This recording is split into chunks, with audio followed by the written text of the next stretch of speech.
Yeah, for the bioaccumulation, I don't know if I've ever called your show about the big Tennessee Valley Authority spill down in Tennessee, and it's flowing down into Alabama, Mississippi, Kentucky, then the lower Mississippi River, and it's a real good example of that bioaccumulation. Oh, yes.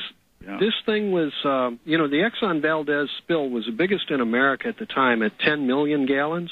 This thing is 120 times bigger than the Exxon Valdez. Absolutely. It's 1.2 billion, and it's lead, mercury, cadmium, arsenic, and neither Bush nor Obama have been able to declare it a disaster, so they haven't been able to register all of those people who are being affected by it in terms of, the hazardous waste potential. In other words, you get a basic blood, right. What do you call a baseline blood test to show what your body was like before you got polluted, mm-hmm. and then afterward, if your lead levels go up, mercury, cadmium, radioactive isotopes, things like that, if they show up in your blood later, you can kind of have it registered that your blood did change. Exactly. Your heavy metals did increase. You're absolutely right. And I mentioned the legalities of this a couple of shows ago and the process. No, you're absolutely right. And the reason they don't want that study done is because they don't want to imperil the water basin that comes from the northern part of the United States that flows by rivers into that area.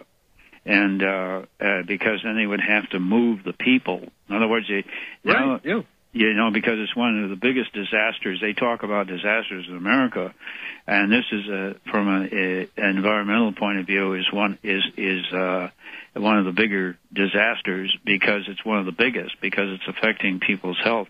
Very quickly on bioaccumulation, you'll be happy to know that my term bioaccumulation has been accepted as a expert witness testimony in forensic law in courtrooms. So when I first started on this to coin that term, I was relating it to chloramine, ammonia added to water into the drinking water system and the biochemical effects of it. So it's been picked up as an expert witness term. So I'm very happy about that. So you and Tom Paine will go down in history for putting in a couple of good catchphrases.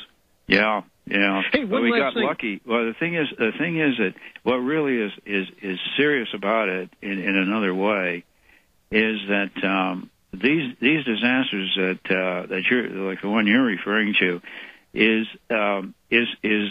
something that people turn their head away from. It's like in my discussion when I opened up the show about the psychology of not wanting to have stigmas.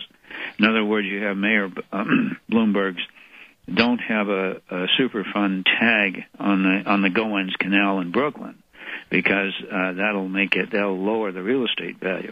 Sure. And the whole thing comes down to the fact that our infrastructure has been ignored for 65, 70 years, maybe longer, and most of the people just don't want to have the attachment. Meanwhile, it's affecting their health, which is going to be a huge issue in the universal health care bill on the Congress. And that's right, and that's kind of what I was leading up to. I don't know how many stations you've got down in the areas. I've got to go now, David. Well, sure. Would you call again, please? Yeah, sure.